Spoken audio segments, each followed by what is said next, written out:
Whoa, wait, it's way too much.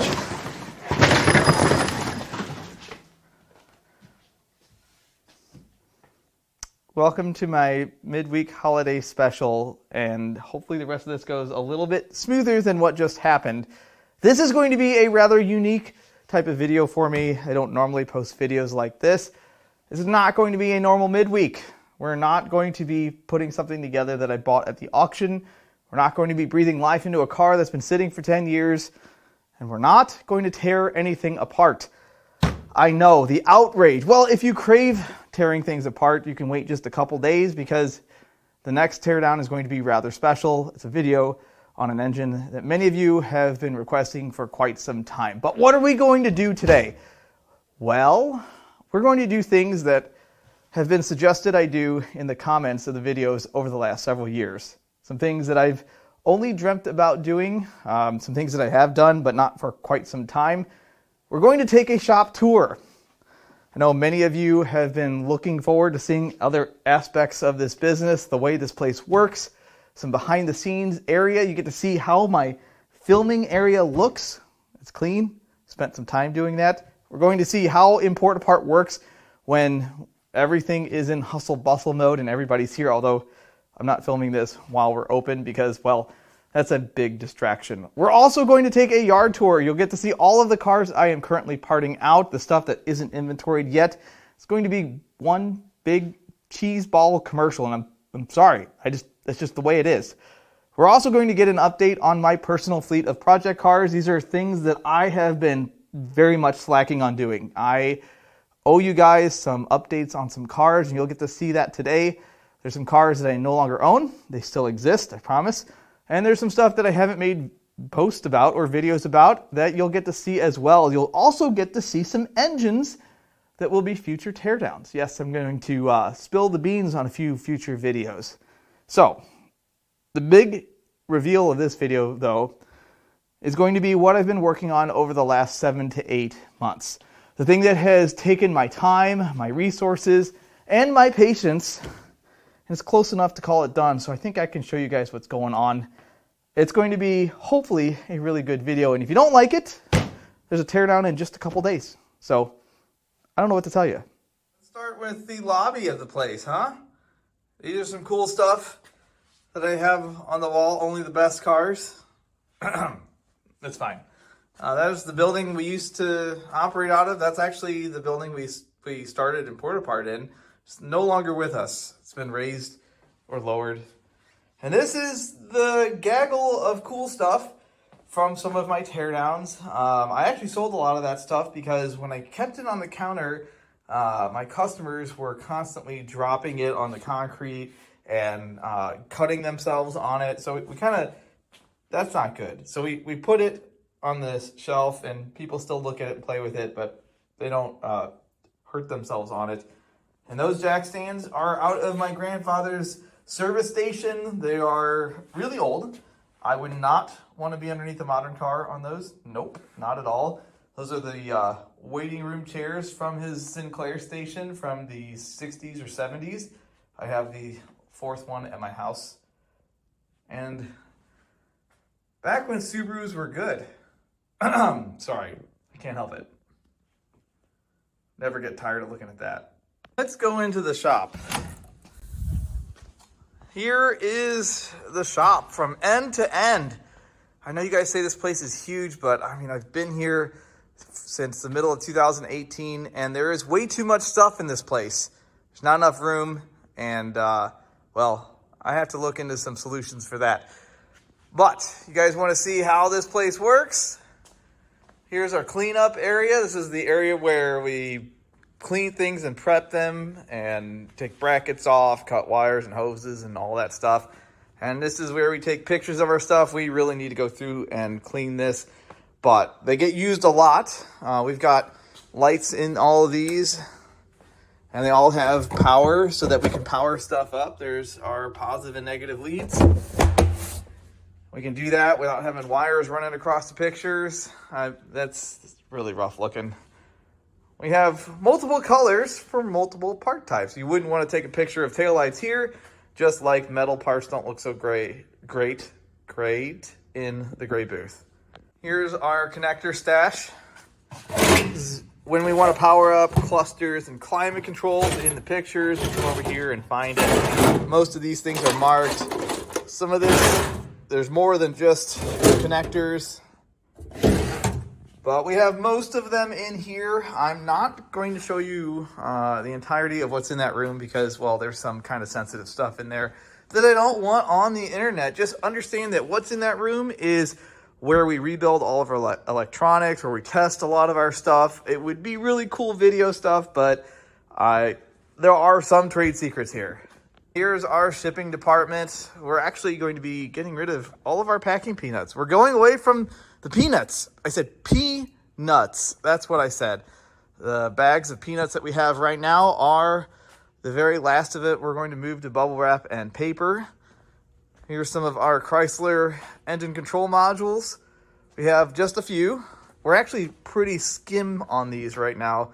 We usually have a lot. You see, I said skim. Some of you got that. We normally have a lot more. These shelves are usually packed. And these are the older 2-plug stuff. We're kind of thinning those out as well. We do a lot of programming on these. We can write VIN numbers. I can change calibration. I can turn security on and off on the older stuff. And it's a big part of our business. So if you guys end up needing one of these, you throw that P0601, I got you covered most of the time. This place has a lot of power that we don't use. I did flick that switch one time when I first bought the place, and it broke everything in the place. I will never do that again. Please don't come in here and flick that switch. It'll mess me up. So some of you don't know this, but I actually have another YouTube channel, which I haven't done anything with in a long time. But I post videos on how or are repaired parts. So it's called Pro Rebuild. I'm sure some of you have found it. And it's a whole other business inside of this business where we can fix engine control modules. I can test a lot of them. We do instrument clusters and climate controls and body control modules. I'll show you some other stuff that we do over here. We do these F-body BCMs. So that's not F-body, that's GMT 400. But we do these, the UPLs from 97 up F-bodies. I can program those to where they work with all key types. We do bulbs and all kinds of stuff in climate controls. There's old GM AC programmers. I try to specialize in the obsolete stuff. It's really hard for me to get that stuff, but we have very elaborate testing rigs so that we can prove the repair. Some of the old black box Chryslers, the OBD1 and earlier, and a few of the Fords. We don't see as many of these as I want to. We used to have a ton of these things, and they're kind of drying up. It's really sad. The rest of our parts are disorganized by make. Here's our Toyotas. This is a mess, guys. I'm sorry. This is usually a little cleaner than that, but we are up about 20% on our listing count, which would account for no room for everything. This is our Mazdas and BMW section. Yeah, there's a lot of parts. We currently have somewhere around 6,000 things on eBay right now, so it's a lot of parts. It gets even better. All of our brake calipers. There's a lot of engine parts. A lot of the stuff comes from teardowns. Some rods and pistons down there. Everything you see in this clip here is on eBay currently.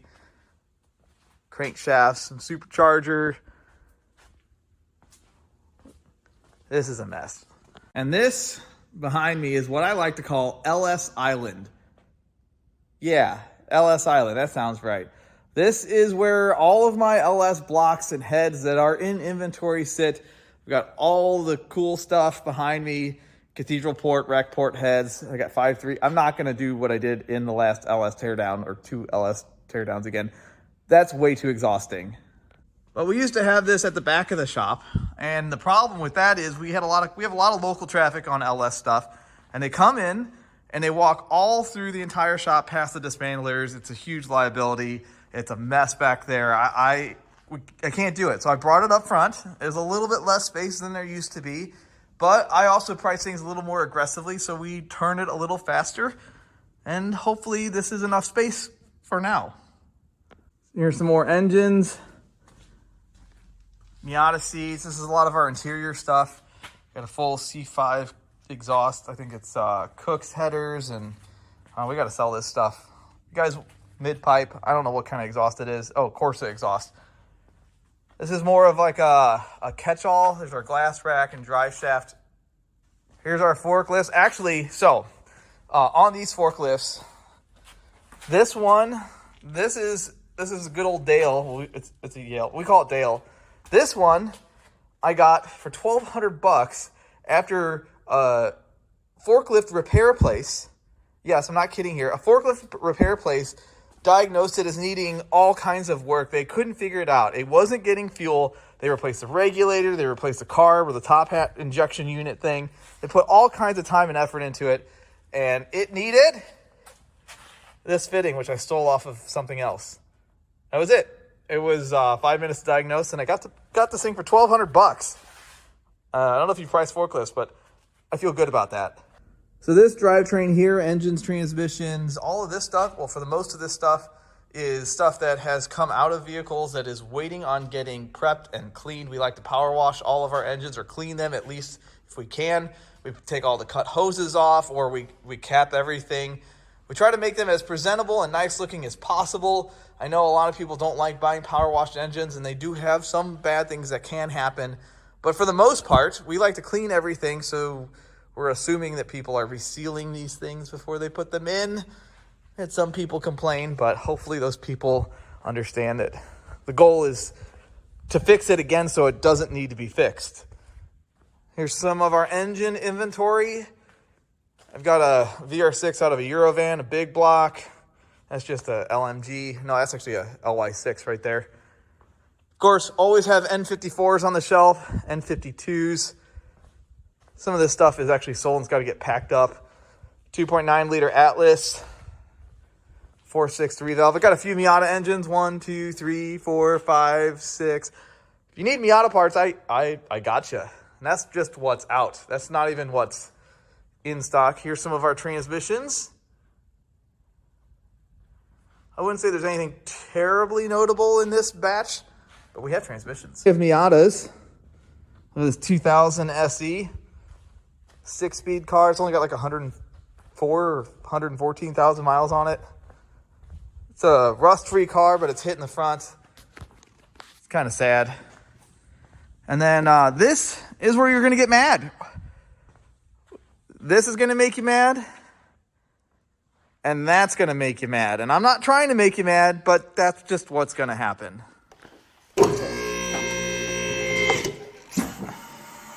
I'm telling you, you're not going to like this. If you're like me, this is upsetting. It's bureaucracy at its finest.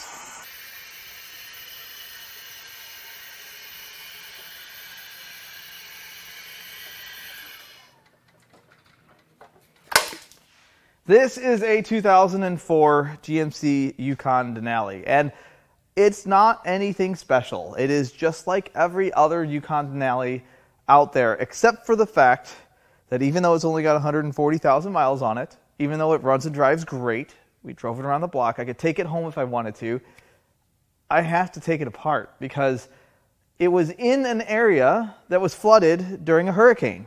It wasn't in the flood. It is not flooded at all. The arbitrary flood line that they painted on this thing, much like they have many other cars, is fake. It got no water in it. Everything works on this thing. It needs normal GMT 800 stuff. Stuff that you can fix in your driveway with a pair of pliers. And I'm going to tear this thing apart and part it out. It makes you mad, right? Only because the insurance company issued a Florida certificate of destruction. Now, I know in the last video I posted about certificate of destruction vehicles, a lot of people said, well, you could take it to Kentucky. You could drive anything in Kentucky. Well, I'm not in Kentucky. And even if I were, I don't need more vehicles. And if I were to sell this to someone out of the state of Kentucky, or if it ever traveled outside of that state, or one of the other 2 or 3 states where you could actually drive this thing legally on the road, it would be big problems for someone. I'm not going to kick the can down the road and make it somebody else's problem. Instead, we're going to part this thing out, and I'm going to complain about it. I mean, I should be happy. I got a whole truck worth of good stuff. But I don't like taking good cars apart. I don't like taking things apart when there's a lot of people out there that can't afford transportation. They can't afford nice cars. But because of some dumb rule, it's not even a law. It's just a rule that an insurance company has. This has a certificate of destruction, and I have to take it apart. Yes, I could export it, but this doesn't have a ton of value in other countries. The cost of getting it there would completely negate any profit I may have, and I don't even know how to do that. I've never exported a car. I'd be open to the idea on nicer, more expensive vehicles. I would definitely do that. But for this, unfortunately, its fate is sealed. I mean, the paint isn't the greatest. And we didn't get it with a key, but it smells good in here. I mean, it's a nice, I don't know why the blower's on. Let's turn that off. It's a very nice condition truck. Let's see here.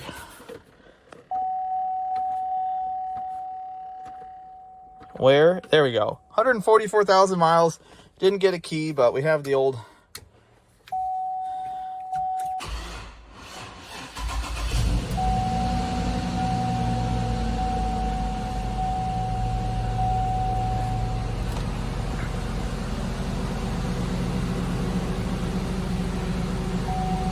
It's a shame, isn't it?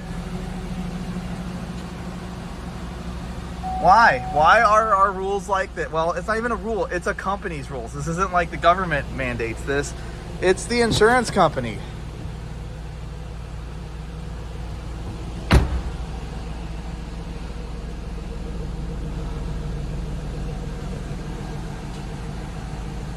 I mean, this is a $4,000 truck. Now I'm going to part it out. If that made you mad, this is going to make you madder. Because we just took apart, or in the process of taking apart, this 1999 electric green Mustang GT 5-speed manual with 80,000 miles on it that ran and drove perfect. It drove great. It ran great. It drove great. And it says water or flood. That's the loss type. It has a certificate of destruction out of the state of Florida, just like the last one. In fact, I'm pretty sure it's the very same insurance company. I gotta calm down.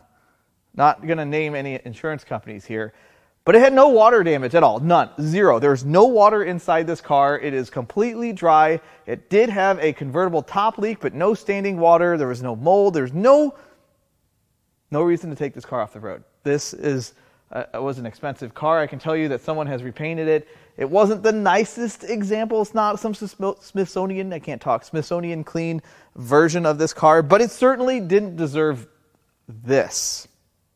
Why? So normally these things are taken off the road when they're crashed or rusty, and this is neither. I mean, it's clean. There's no rot. The paint is decent. It's got some dings. Here's the floor. No corrosion in the seat harness. It was a decent car. It needed a top. What a waste. Talk about recycling. How about not taking things off the road that don't need to be? This car also has a certificate of destruction, and rightfully so. Look at the water line on it. This thing is effed, like absolutely annihilated. This 93 Miata has got 158,000 miles on it. The transmission had no water in it somehow. The differential was nice and clean. The engine actually was not locked up. It just failed to leak down on one of the cylinders. It is rare that we get an engine that's been this deep that survived, but it's got a lot of good parts. I think the crank's going to be good. It's a long nose crank. That conversion's worth what I paid for the car. So it was a pretty sure bet. And then my brother's Miata that's been sitting for years finally gets a driver's side door in color. So our engine parts get washed here. This is our parts washer. It's like a big washing station for parts. Got a tail housing on a Miata transmission I got to put together. And it's raining rust. Don't pay attention to that. It's unfortunate, but these things do have a propensity of rusting because of the caustic chemicals that you use inside. We do our best to keep it greased up so that doesn't happen, but there's only so much you can do. And this is probably our most productive employee we have. It never talks back. I don't even have to give it a paycheck. Sorry, guys. Now we can walk back to my teardown area. Look how clean it is. I spent about 5 or 6 hours cleaning this area up and trying to organize a little bit. It needs a lot more. There's a lot of engines here. A lot of engines here. Got a 2JZ over there in the corner. That's actually a good engine. That's going to go in one of my cars, a future car for videos. Of course, always have BMW N54s. I part all those out. Land Cruiser engine, a couple LS's, another VR30 DDTT. And then up here, an M156, a giant turbo that you guys have commented on. I think it's off of a Cat Dozer. This was actually in the dirt at my other property. I guess I bought a few acre property close to Lake of the Ozarks. And this was in the dirt there. It did not spin when I got it, but I made it spin, and now it's ready to install on a God knows what. But we've got all kinds of engines up there. Yep, there's a rotary up there. People have been asking, they want to see a KL. Well, look at that. Someday I'll have the time to film on that. Of course, snack packs, a necessity here.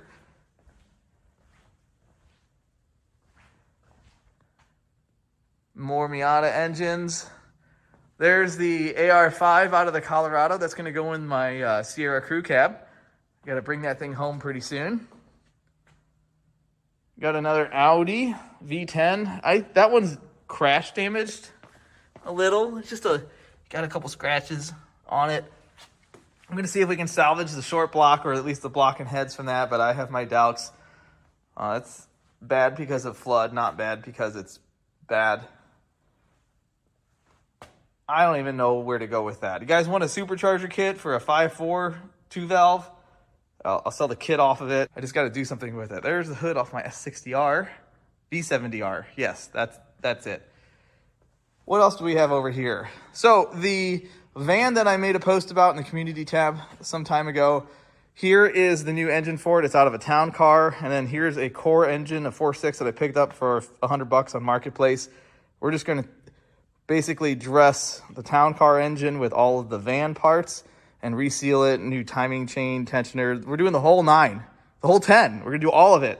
So that way, hopefully it's reliable for us. Got some more engines on the shelf. Look what I got hiding back there. That's a future teardown. And then we've got this mess back here. This is the sea of engines that we are slowly chomping away at, working feverishly. This is the mess of the shop. But this area is kind of clean. We're not going to go into my box. That's a wreck. But this is what I'd like this area to stay as. I just don't always have the time to make it so pretty. That is the next teardown. It's a blue tarp. Whatever. So back here, we have, I want to show you guys this. This is an S85 out of an M5 that we parted out that ran great. It ran really good. We checked the oil filter for metal. We had everything done. We did all of the tests that you would normally do to verify one of these is in sellable condition. And we sold it under the pretense that there's no warranty unless you do rod bearings. And we sold it to a shop where instead of putting rod bearings on it, or in it on a stand, they decided to install it in the car and roll the bearings into it then, which makes no sense. And then they claimed that the engine actually had a spun rod bearing, and we did verify that. I think it's these here, or this one right here. And then all of a sudden we get this $5,500 engine returned as defective. What really happened is they bought a used engine, they stuck it in the car, it spun a rod bearing, and then they said, oh, by the way, we went to put bearings in it, and it's got a spun bearing. And they ruined our $5,000 plus engine for us. Thank you guys. Not all shops are not all customers are the customers we want. That's just part of the business. Not everything goes the way I want them to go. And some of you keen viewers have seen this B2200 up here. This is my B2200, which if you look way back there, there's another cab up on the shelf. It's actually 2.5 trucks. They're not rusty. The frame's been restored, blasted, coated, and I just haven't had time to put it together. I don't even know if I'll ever get to it. I'll be honest, I want to get this done. I just don't know that I'll ever have the time.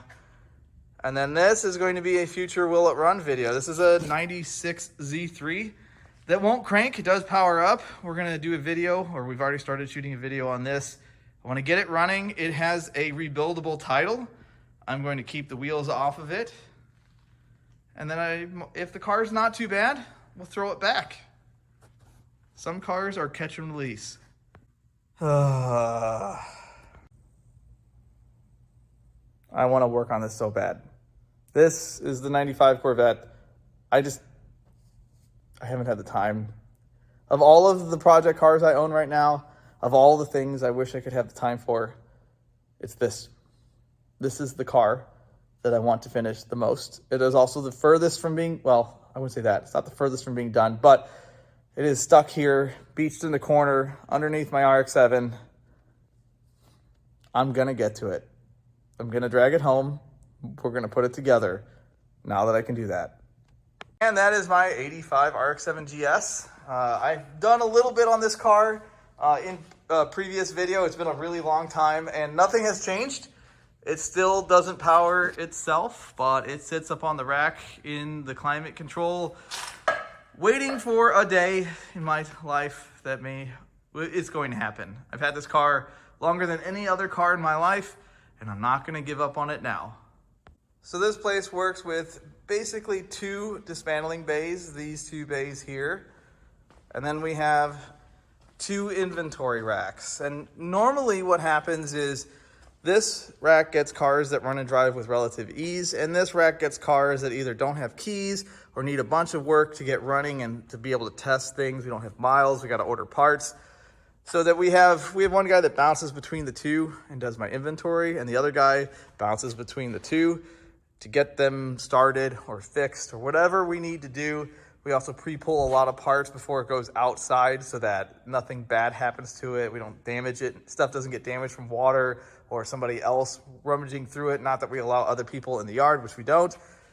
But we try to keep things in the best shape we can. And this is the supercharged LQ9 out of that orange Escalade I did a video on. I'll leave a little link right now in the video if I know how to do that. This has a Power9 cool charger and all the cool hardware with it, all puns intended. And I got a laundry list of things to buy for this. What's interesting is it looks like someone's put injectors in it. I'm not quite sure how this thing's tuned, but it's going to get retuned. This engine's going to get a different camshaft, and it's going to get long tube headers. I'm not going to go too crazy on it. Nothing too wild. It's going to be a very streetable vehicle. Not looking to build something that's going to reinvent the wheel. I just want something that's fun to drive that happens to be my crew cab Sierra. So this is our test mule. I've had this thing for about 3.5, 4 years now. I think it's been that long. This is a 96 Jeep Grand Cherokee with a 5.2. It's not a 5.9 limited. I wish it was. It wouldn't be a test mule. I'd be driving it more often. It actually does run and drive just fine, but we use this thing to test engine control modules in. We use them to verify that they don't throw 601 codes. We use them to verify they have good coil and ignition drivers when necessary, communication, gauge drivers, all of that stuff we use this Jeep for. And it's actually a really nice Jeep. I think it's got like 140,000 miles on it. It's not rusty. It gets parked inside most of the time. It did have a tan interior, and the broken brain cells in my head decided that the charcoal interior was better. It is better, damn it. All right, guys, let's take a little tour. So this corner is my corner. Those are my junkers. Not really part of the business. There's our van that we are going to put back on the road. This was a tow lot, abandoned van. It's not rusty, it's from Texas. It's clean as you could possibly hope for. And this was gonna go to the junkyard, well, a traditional junkyard that puts things in the crusher. Instead, we got it, and we're gonna put that engine in it. Here's one of our shop trucks. So this is a recent arrival. This is a 6.2 Denali. I think it's an 07 or 08, maybe it's a 9.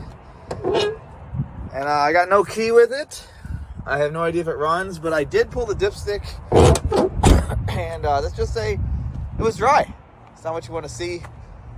There's a flooded JK. This is a 6-speed manual, 140,000 miles. This came out of Florida. Lots of really good parts. So the engine did not survive, unfortunately. It's got plenty of good parts on it, so it really wasn't a loss.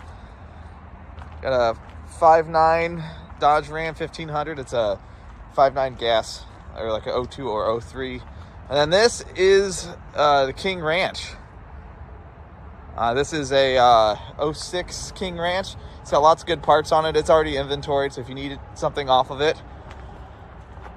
I got an EcoBoost F-150. Not really sure why this hasn't done better. I've sold a door and a few small things off of it, but it hasn't really done that great. It's odd.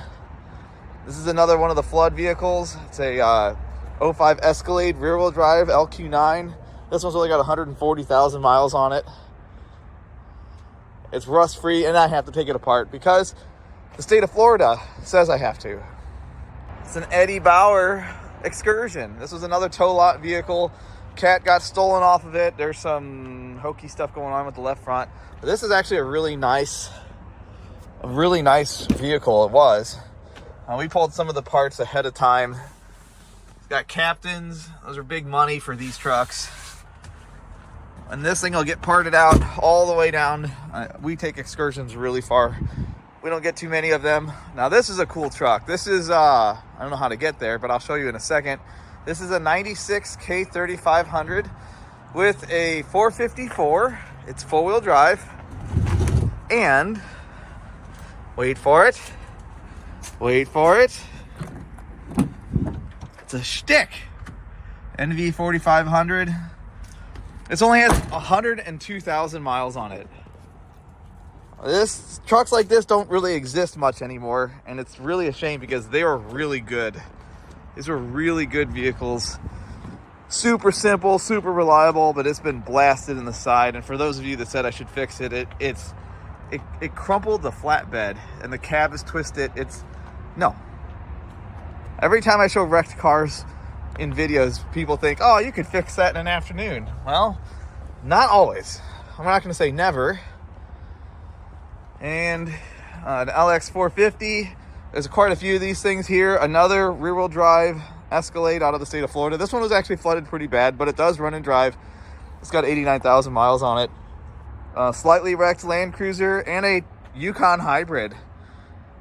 Yeah, I bought one of these. It hasn't done well. I really wish it had done better than it has. I've sold some interior out of it. It just hasn't been as good as I had hoped. I think that's a 13 or 14 Sienna, another LX 450, and this is a 2003 Eurovan VR6. It's got a little bit of body damage with the dog leg, but it is rust free. It's out of the state of Washington. It runs and drives and has a clean title. And I know you guys are gonna hate me for this, but I'm gonna wait, no, I'm not. I'm not crushing this thing. We actually put a back glass in it. We put some other parts in it. We fixed the clock spring. This is a van that's going to get sold. So if you're in the market, I think it's gonna need some transmission work. It does run and drive. I've driven it probably about 15, 20 miles. It kind of flares between gears, but not all the time. I'm not gonna say it needs a trans, but I'm also not gonna say it runs and drives without issues. But it is actually pretty nice. Let's see, I'm sure the key's not in it. I hope the key's not in it. It's pretty clean. 2015 S550. These cars are huge money parts cars.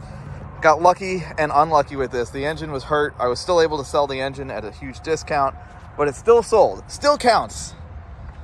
And this is anniversary, 40th anniversary Land Cruiser, which we've sold a ton of stuff from, and we will sell till there's nothing left. This thing will get parted, stripped all the way to the bone.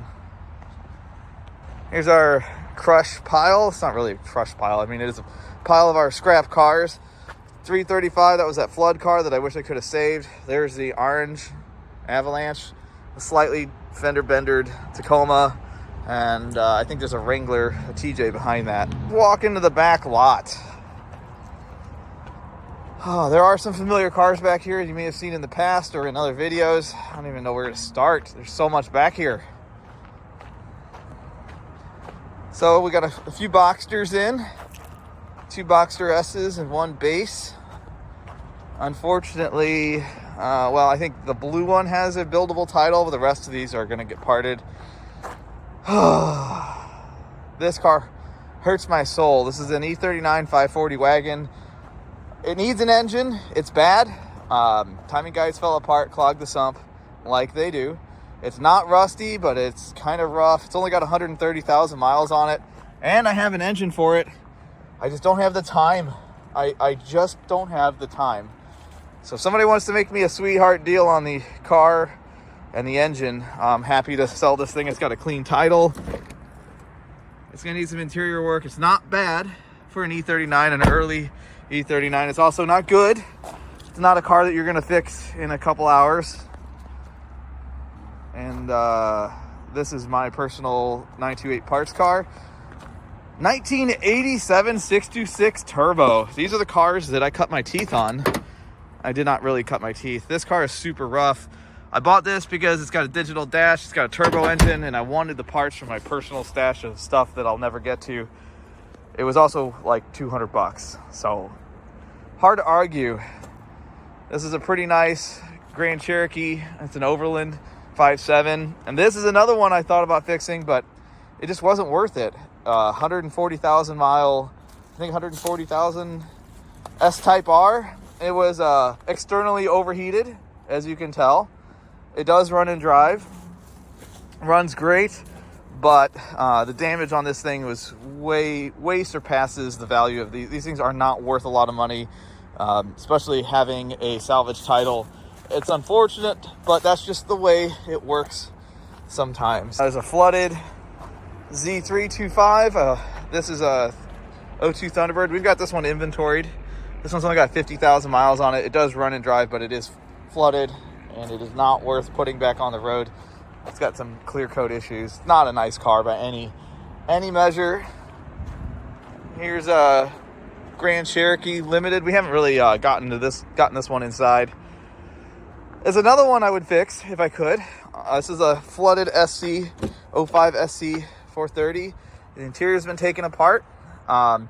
It does not smell like water got in here at all. This is a super clean car. It needs a passenger seat. I don't know how the drivers look so nice and the passenger doesn't. This car has like 45,000 miles on it. It is rust free, and I have every part to fix this thing, but it has a bad title. It has a certificate of destruction, and I can't fix it. Makes no sense. There's another flooded SC and another flooded SC. And, well, you guys get the idea. I buy a few of these cars. So if you need parts for an SC430, I'm your guy. There's a Z3. This one runs and drives, but it's got a certificate of destruction. It's not a nice car by any stretch. It's just a 1.9 manual, open differential, 5-speed at least. Here's a Z4. It's a 6-speed manual, 3-liter.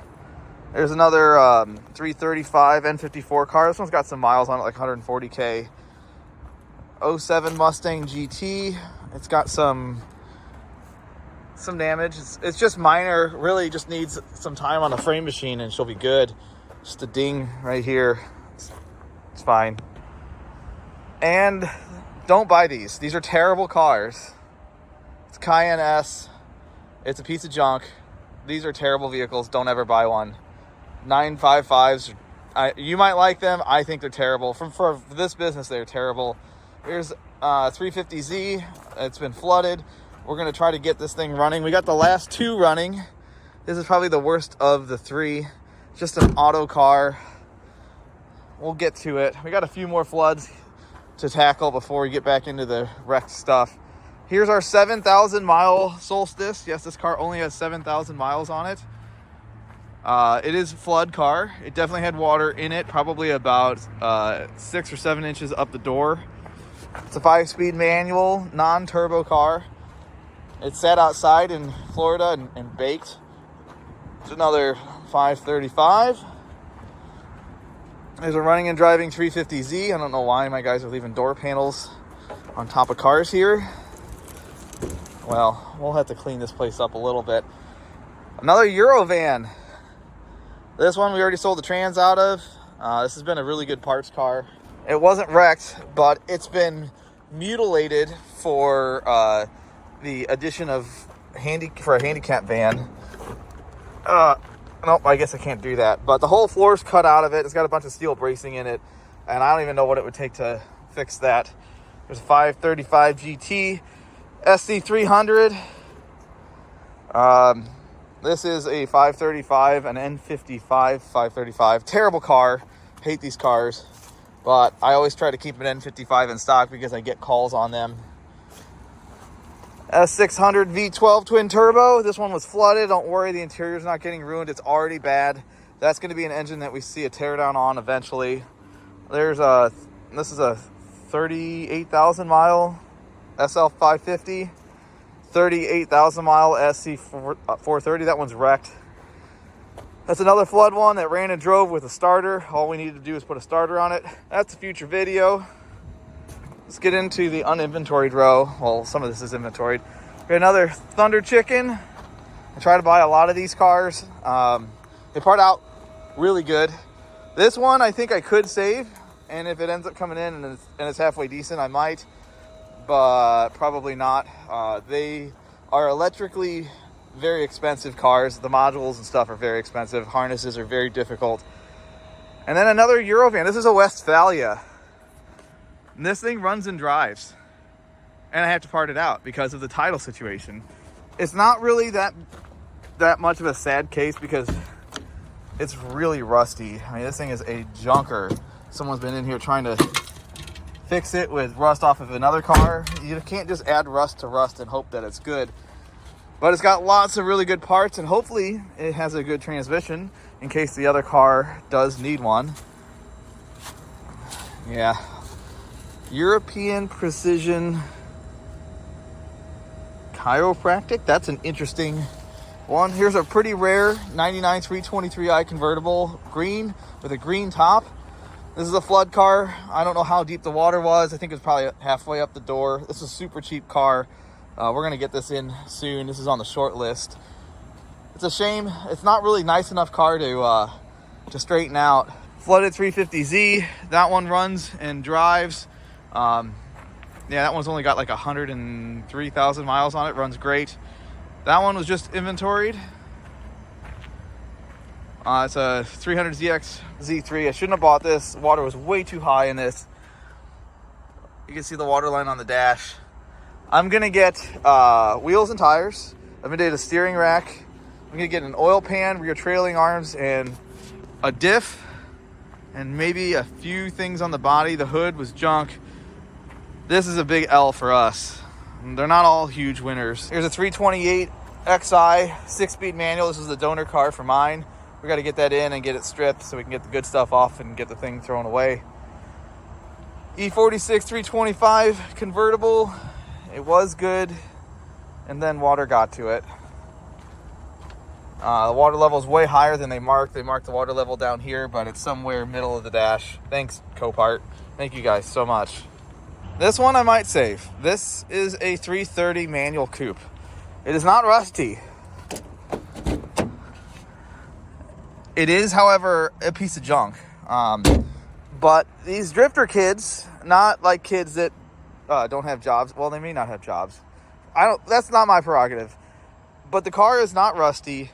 The car runs and drives. It needs a whole bunch of E46 BMW things. I don't know. I'm on the fence on this car. They make good parts cars, but I hate to kill one that someone could slide into a wall and kill later. An RX-8 with a a bad engine. Nobody ever saw that coming. It's not really it's an auto car. It's not a huge loss. This, unfortunately, is a loss. This is an 86,000 mile 94 Civic EX. It's an auto sedan with ABS. The interior is really nice. It runs good. It doesn't drive because it popped the upper ball joint out, but if it wasn't rusty, and I know some of you guys up north say that's not bad, well, it's also not good. It's not rust free, so we're going to take that one apart. An NC Miata, that's the first one I've had. Don't really like those cars, but they do sell well parts wise. And then this is a 328 convertible, nothing special. I don't know what it ran into, a hitch or something. Yeah, still a lot of really good parts on it. And now my Miata row. My numbers are actually down right now. Haven't bought a ton of Miatas lately, and some stuff has been so rough that it just comes in, gets dismantled, and thrown away. Plenty of NBs. Some NAs. It's an M Edition. It's an 01 SE. I got another 95 M Edition down here. And an NA6. That one's got like 220K on it, which is why the engine's still in it. We'll get the engine out. I don't throw good Miata engines away regardless of what the odometer says. All right, so that concludes the yard walk. It's not a very big place. Don't have a ton of cars. If I had a big place, I wouldn't be doing a tour quite like this because it would take all day. So I get some questions in the comments and in emails. How did I start doing this? How did I come up with the idea for the channel? I wish I had all of the answers. You would think that the guy that started it would have answers, but really, I started my YouTube channel to show people how to LS swap their Land Cruiser without spending $30,000, as I did mine for, I don't know, somewhere around $5,000. I just wanted to put all the information in one place, and then I rebuilt my Laguna Seca M3, and I made videos where I really didn't do a ton of working. I just showed updates on the car, and then I started to do some videos where I did work on the car on video, and it was just a place to park my projects so that I could reference them later and show people what I do. I did a teardown on an LS7, a 7-liter Corvette Z06 engine, and it was the only one that I'll probably ever get the chance to get. And a few months later, I met the threshold for YouTube's monetization policy or monetization requirements, and it exploded. I still don't. I mean, I understand. Intellectually, I understand why the channel is what it is. It just doesn't feel like I am the one that should be at the helm of this. I feel like usually that's reserved for people that are really smart, that have really great ideas, and work really hard. I'm not going to say I don't work hard, but I feel like I don't understand why it's me. Now, I get a lot of support, a lot of comments from you guys. I read all the comments. I don't ever want to treat the channel as if it's always going to exist and something that I deserve, because while I do work hard and I put in as my max effort all of the time, there's nothing guaranteed in life except for the beginning and end, and I don't want to seem like I'm taking it for granted. Now, most of my teardowns are filmed really late, really late, or on the weekends, and I'm a family man. I have 2 little kids and a wife and 1 pup. I like to spend time at home with them. So normally during the week, usually on a Monday or Tuesday night, I will put my kids down and I'll hop back in the car and drive back to work. And usually I'm done filming a teardown around 1:30 or 2 in the morning. Now, if I was 25 years old, this would be no problem, because when I was 25, I could pull all-nighters. I am not 25 years old anymore. I can't continue at the pace I currently am at. Now, I can sustain for a little while longer, but something has to change. You know, a lot of people have made comments saying you're going gray. You know, maybe it's the business, or it's because you're married, or it's the kids. It's actually none of those things. I'm pretty sure it's because I don't sleep. I have treated sleep like this bank of time that you can cash in with no interest. Turns out there's interest. So, in the interest of preserving myself, and in the interest of preserving the channel, I want to treat this channel a little more like I treat the business that I run here. I've been slinging parts since I was 18 years old. I've been in Importapart since 2008. I treat the business like my life depends on it. I've always worked that way. I love work. I know there's all kinds of adages that people say, well, if you enjoy work, you never work a day in your life. And I do love what I do. I truly love this. I cannot imagine doing anything else ever. I also never imagined that I would have a YouTube channel where other people like to watch.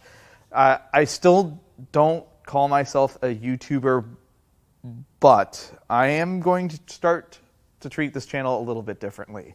I am not going to change all the things that you guys love.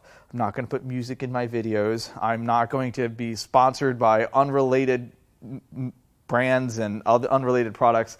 I'm not about that. I like to model my content around things that I enjoy watching, and I don't like watching a guy talk about some weird game when it's not even related to the channel that they've got. So I am going to keep those things the same. I'm still going to pump out one teardown a week. That is something that I can easily keep up with. It's not super stressful for me.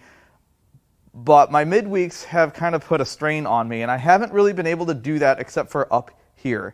And that usually means a second night up here or a weekend day, or if I'm lucky, I get to do it while I'm at work, which to film while we're open and while I'm here is just not, it's not possible because there's a lot of people pulling me in multiple directions, and I don't really get a lot of uninterrupted time, even when I tell them, hey, leave me alone, and it's to no fault of their own. It's the nature of the business. There's lots of flying objects, maybe not the right words. There's lots of things going on here. So for me to have a block of time where no one talks to me or asks me a question or calls me, that's a pipe dream. It just doesn't happen. So I need to be able to film more at home, and I haven't really been able to do that because I've been working on something there that's going to allow me my sleep back. It's going to allow me more time with my family, which is the most important. And it's going to allow me to make more content more comfortably. Yeah, it's time to show you guys what I've been working on. So this is my the messiest detached garage probably on the planet. I have had no time to come in here and throw things away and organize after projects. Got lots of stuff halfway done in here, and it's all my fault. This is a product of being too busy for the things that I've put on my plate. And I built this garage. When I say I built it, I had this garage built shortly after I bought my house. It's 2011, and it's accrued a lot of junk. It's a 40 by 27. It's got an upstairs full of car parts that go to my projects, and I need to do something better with this. I have spent maybe an hour in this garage in the last 30 days. I just have not had the time because I've been working on some other things. And one of the things that I've been working on is behind me. So this used to be a driveway. This used to be where I parked my cars outside. And now it is part of my garage. It is my garage addition. I can't even really put this into words. This is very much still a dream to me. I started planning this over a year ago. It was not easy. It was terrible, and I don't ever want to do this again. The finished product was absolutely worth it. I'm 41 years old, and the prospect of driving home, trying to fight your eyes to stay awake at 2:30 in the morning, it loses its luster very quickly. I don't really want to do that. And I also want to be more available to my family. And I guess what I'm ultimately saying is a lot of the videos you'll see on the I Do Cars channel moving forward will have this background. This is going to be where I tear down a lot of the easier engines. I'm still going to do a lot of my teardowns at work. There's no way I'm dragging home smelly diesels and stinking up the joint here.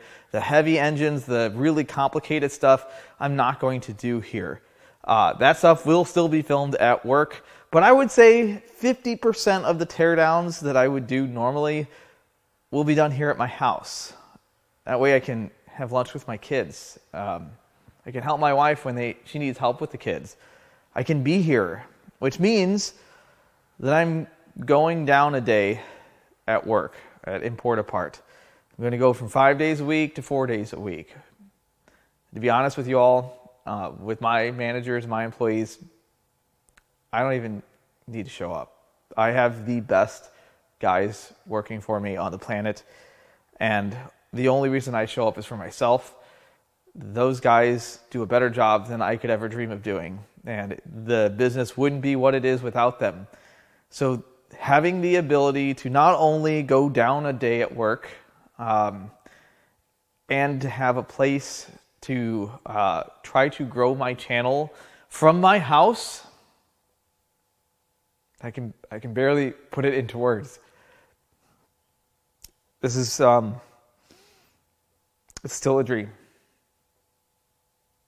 So enough yapping. Let's take a look at this place.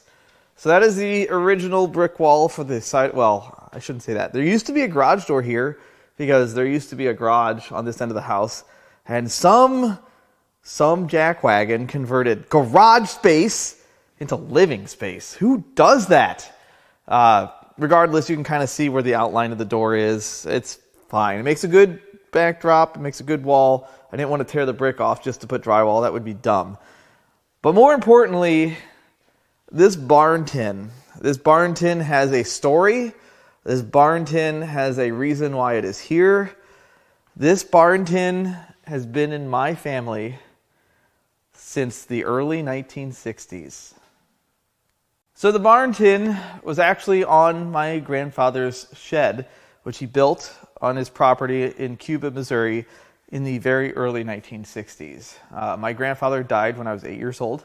I have very limited memories of him, and I have very little to remind myself of him. And then, in the design process of this garage, I kind of thought about trying to reclaim the barn tin off of his shed. So I called the other side of the family, which takes care of the property down there, and they informed me that that his shed, or barn if you want to call it that, had fallen down some 3 or 4 years ago, and all of the barn tin was sitting on the ground stacked up, and that I could have some of it.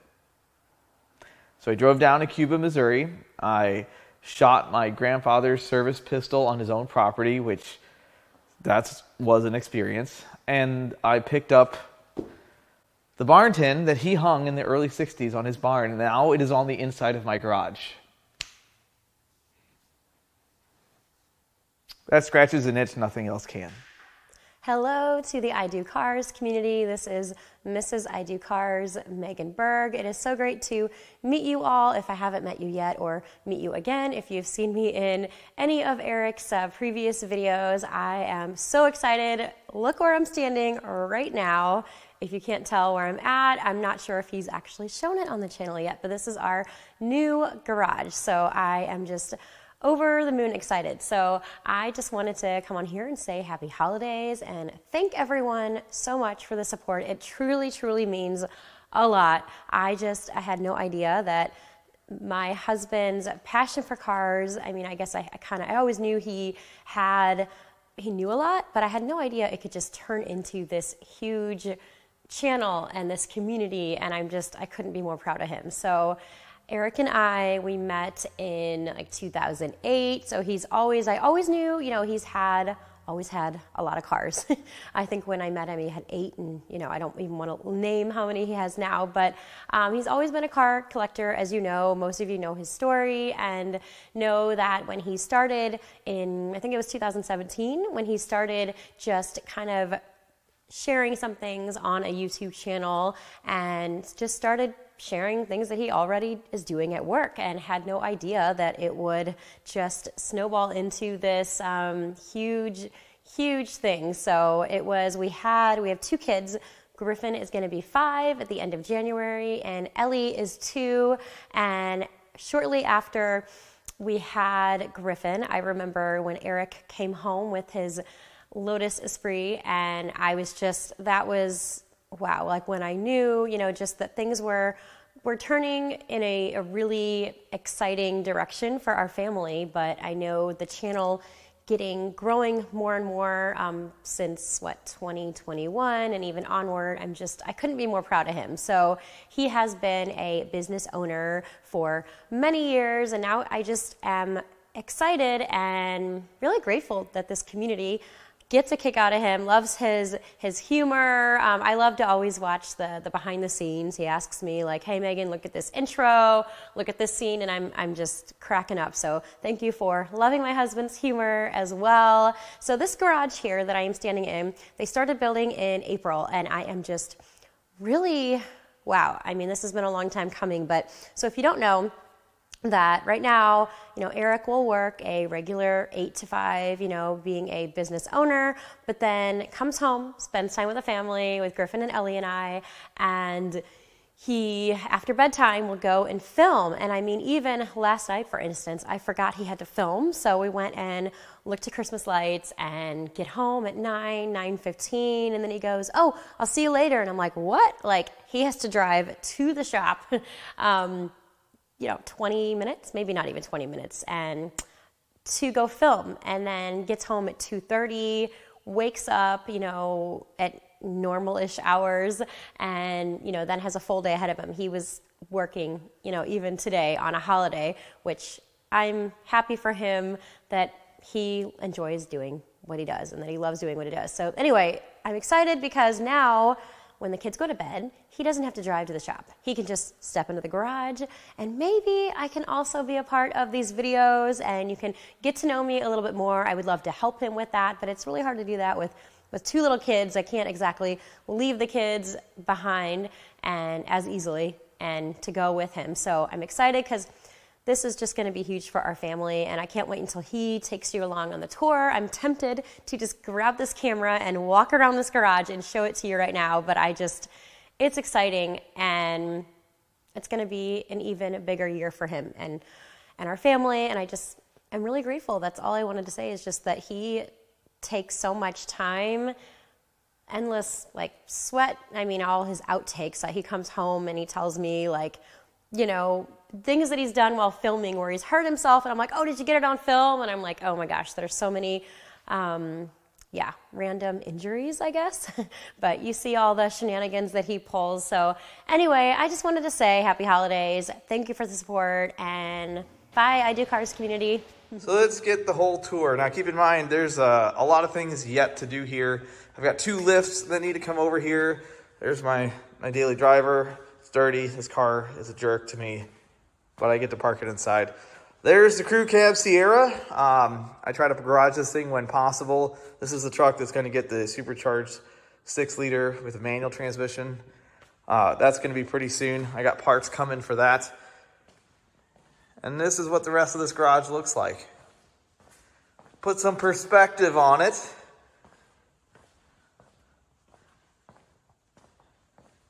There are stairs. There's an upstairs. We're not going up there. It's not finished. There's going to be another lift in this area. This is going to be like the long-term project lift, engines, transmissions. The big work gets done here. And the lift that's going to go over on that wall is going to be the maintenance rack. Because without fail, I put something on the rack for a quick clutch job or engine replacement, and I get tied up, and then I can't do my oil changes. And, well, I gotta have a place to do my maintenance. I preach so much maintenance on the channel. I have to be able to maintain my vehicles. And there's the wife's Chariot. I know a lot of people don't understand the European thing, and that's totally okay. These are really good vehicles. It's an ML350, great engine, very reliable so far, only a couple small issues. It's got 130,000 miles on it, and I wanted her in something a little more modern and safe. That's 10 years old, which is hard to say, but the newer ones, the GLE 350s, are also good, but I don't know if I'll ever get much newer than that. No turbo engines for my wife. Not going to happen. I think after 2017 or 16, they're all pretty much like that. Here's where I'm going to put washer and dryer, and the fridge is going to end up over here. I got a wash sink. I can wash my hands before I go into my house. These are first world problems that I'm solving here. This is the old end of my house. there's still a lot of work that needs to be done. I would say realistically, probably another month between the lifts, I still have more inspections to do. I still have to do treads on the stairs here. There's a lot more finished work that needs to be done upstairs. I need to clean this whole place out and reorganize everything. Most of this stuff, I would say 50% of the parts that are in here don't even need to be in here. It's just I haven't had time to get to it. Hopefully that's gone and we can start filming in here. That's the goal. One thing that I really should have done when I built this place, that I did do when I built this place, is put an exhaust fan in. So I can't tell you how many times I would give something a brake clean bath in there, and then I just had to walk around outside in circles, dying with brain cells falling out of my head. Wait, that's not the right one, it's this one.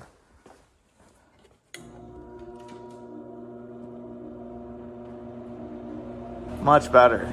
So I also reused the garage doors off of my old garage because garage doors are really expensive and I didn't want to have to buy them for no reason. So we kind of designed the garage with the idea that I was going to reuse the garage doors. Now, this is a creek on this side of the house, and there's a concrete pad, and out on this pad, the V70R is outside. I know, frowny face. I've got an E34 parts car that I'm using to fix my 540, and then there's an S-Class out there as well. Nothing too wild.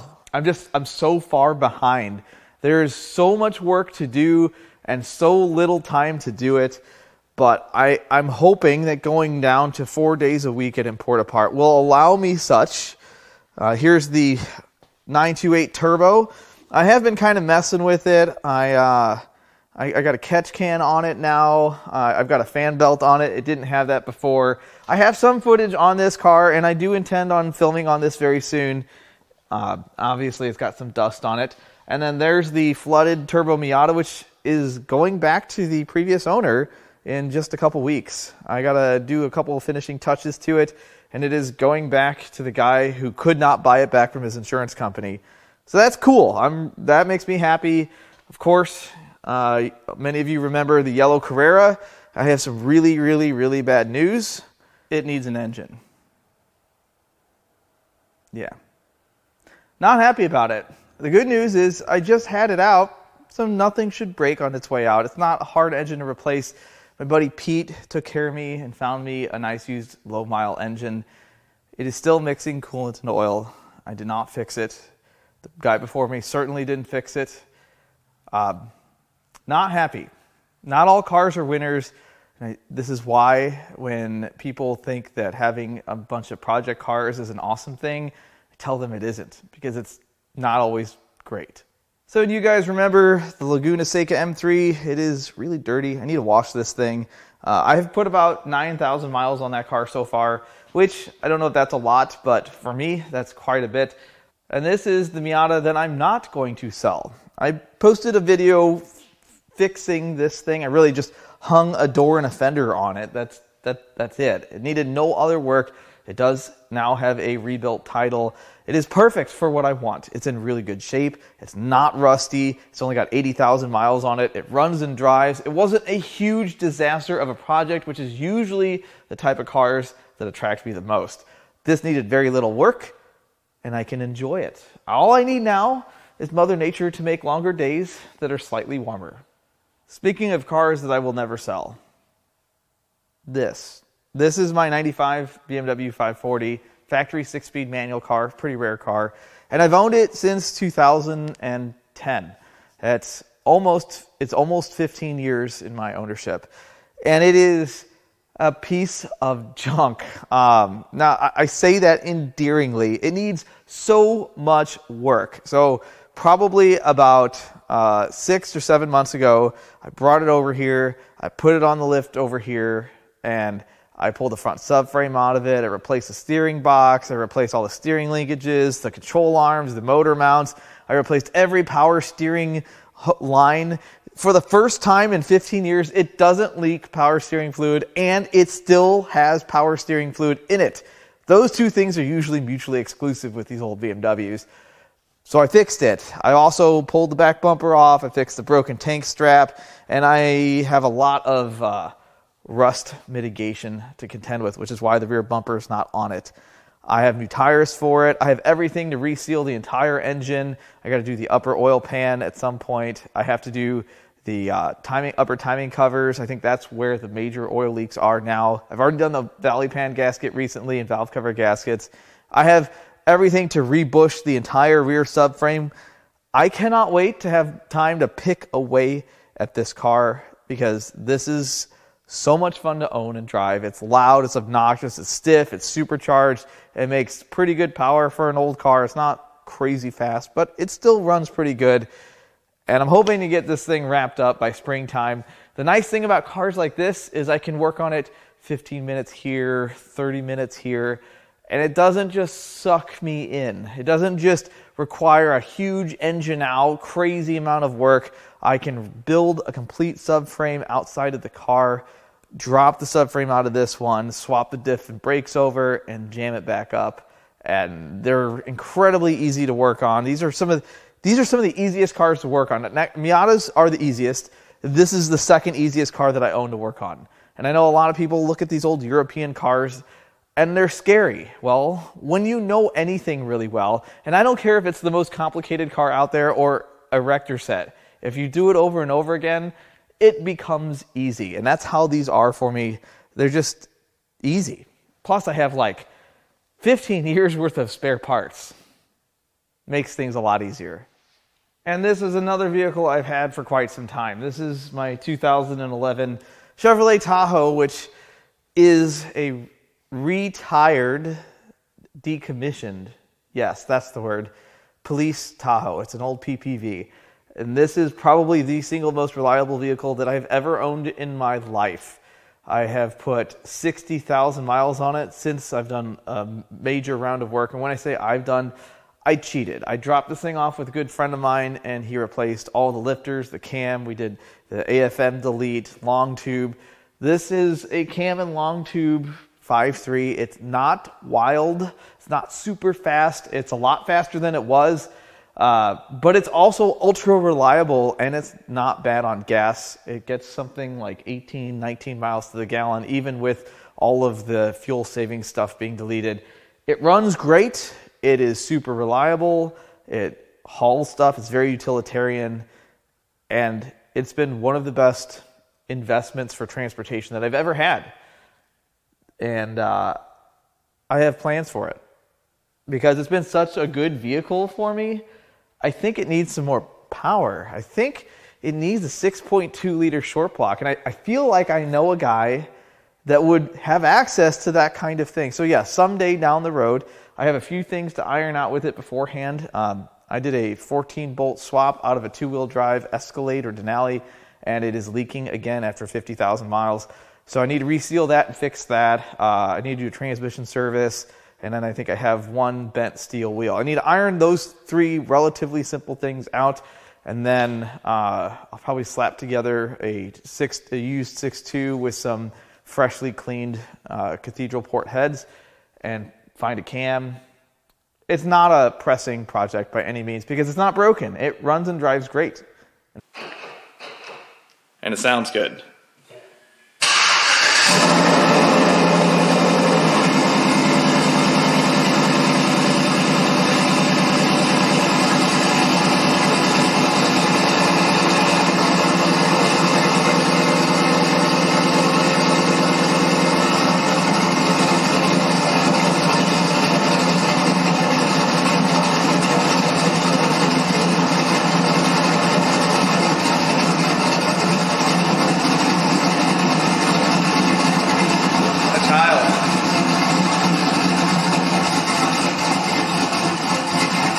I'm like this when I'm 60-something years old.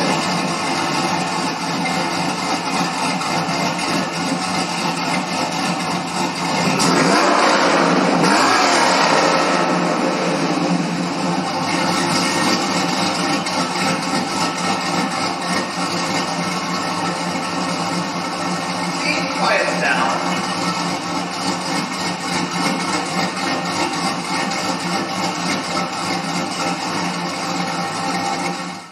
believe it or not, I've been slowing down my project acquisition because I don't need as many as I have. I have made some decisions. I've sold a few. One of the cars that I sold is the Mystic Cobra. Well, it's done. And when I say it's done, it's as done as I'm going to get it. I ended up finding another Mystic door, which is pretty close, a lot better than it was, but it is still not the same.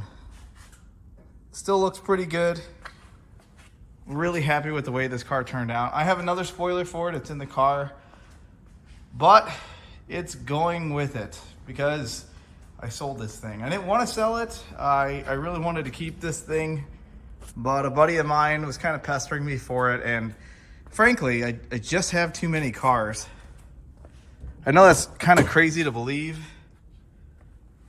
but there's too many, and I don't have enough time, I don't have enough money, I don't have enough space to have a collection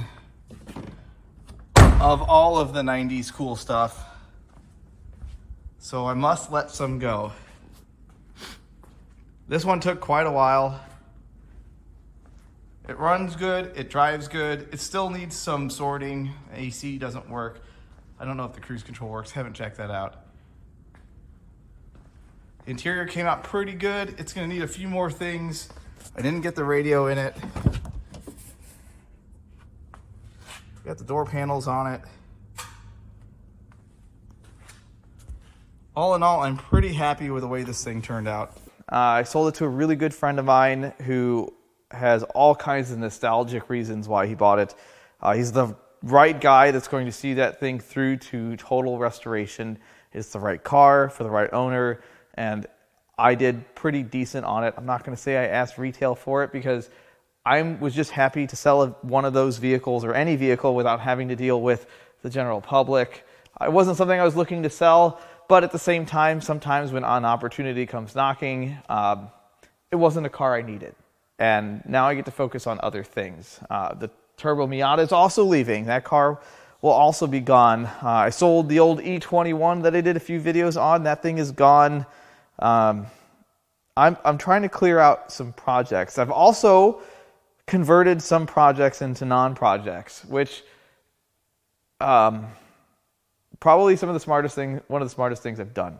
I have a green 2007 S65. I think it is the only green North American built S65 in existence. And I'm a color guy. I like crazy colored cars.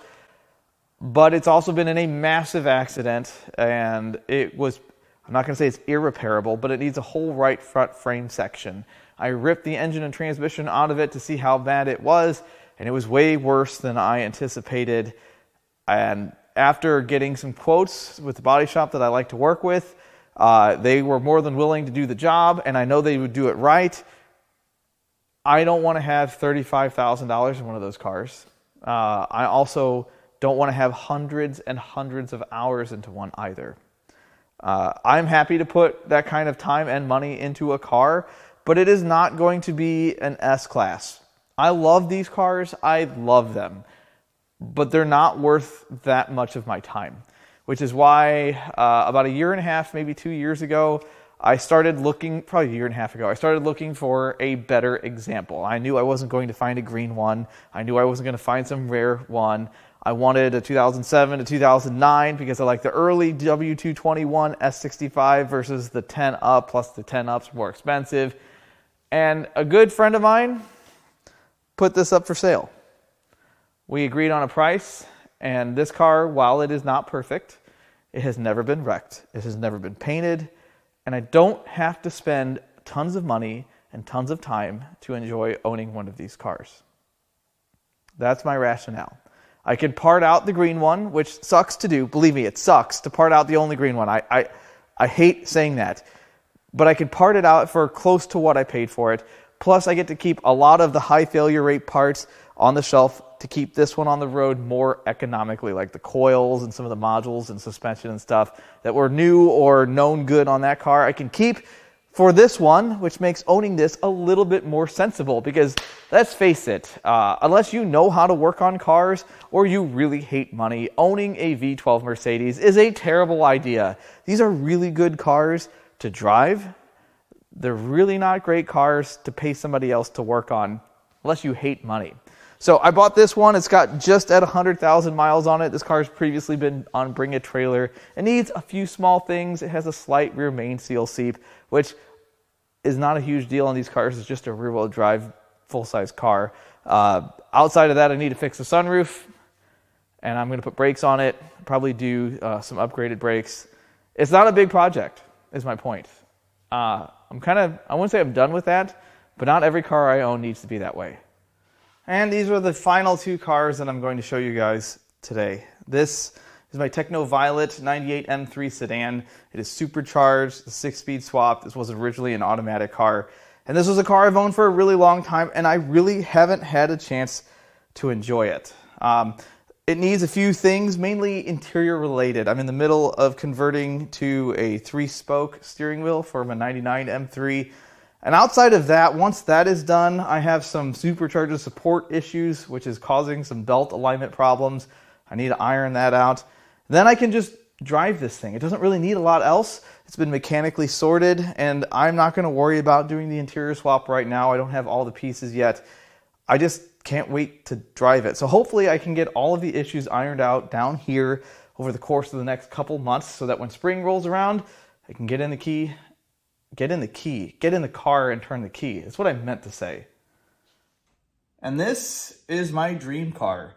A lot of people are unlucky enough to have very expensive dream cars, and I am fortunate enough that when this thing came to fruition, when I was able to purchase this, it was still very reasonably priced because now they are a lot more expensive. This is a 99 Lotus Esprit V8. It's a flat plane twin turbo V8. It's a real life video game. It's the best way to describe it. It's not a car that you want to drive every day. It's not a car you want to get stuck in traffic in by any stretch. And it's not a car you want to own if you don't work on your own cars, because I have definitely, it's not challenging to work on, but the information is sparse. That's the best way to put it. It's not like a modern car where you can plug into it, read a code, Google the code, and you get 50 results. None of that exists for this. So when I had a misfire develop in this thing, I pretty much had to diagnose it. There's actually a video on it. I made a video as I diagnosed the issue and solved it. And since then, I have repaired 6 or 7 different Lotus Esprit V8 engine control units and put 6 or 7 Lotus Esprits back on the road, which that just does it for me. That's it. So I own this car for both business reasons and pleasure. This is a car I always wanted to own, and I'm very fortunate to have bought it when the price was right, because now I don't know that I could do it. I do have some updates on it. I put the radio I always wanted to have in it. I still need to make this around. It's got a JVC L Chameleon. Some of you guys know what that is. It's very error correct for a car like this. It still has a broken windshield, but I do have a good windshield for it. I got a brand new windshield for it. The last one that the place that I bought it from had. I just have to have my glass guy come over and install it. And I'm not going to say he's scared. He's not scared. Brett's not scared. Super good guy. He's done all my glass work. We just need to come up with a time so he can come over and get it installed. And then I'm going to get the windshield coated so that I hopefully am not in the same position again. Now I would like to address a somewhat common sentiment I see in the comments when I post a new project car, and that is, why do you have so many project cars? Why did you get another one when you haven't finished what you started? And that's a very good question and point, but it works for me. I've been like this my entire life. I do get things done. In fact, that is the only way that I thrive, is to get things done. It is very hard for me to dive into a project with an expectation of getting it done in a short period of time and falling short because something went wrong, a bolt broke, or I'm missing a part, or I need to order parts, or I find more things wrong. And that happens when you work on 15 to 20-year-old plus cars. It always happens. There is not a single project car that needs a moderate or more amount of work that you can dive into and get done in the same amount of time that your brain anticipates. It just does not happen. If anybody tells you otherwise, they're lying through their teeth. So when I am faced with a roadblock like that, which happens every single time, I can immediately divert my attention to something else and have success. I need that satisfaction of completing a task, whether it's the one at hand or not, to be able to relax. I feel like I have to work my toes into the dirt before I can take a deep breath. So when I have all of these cars to work on, the ability to get something done, to see the before and after in a short period of time is very high.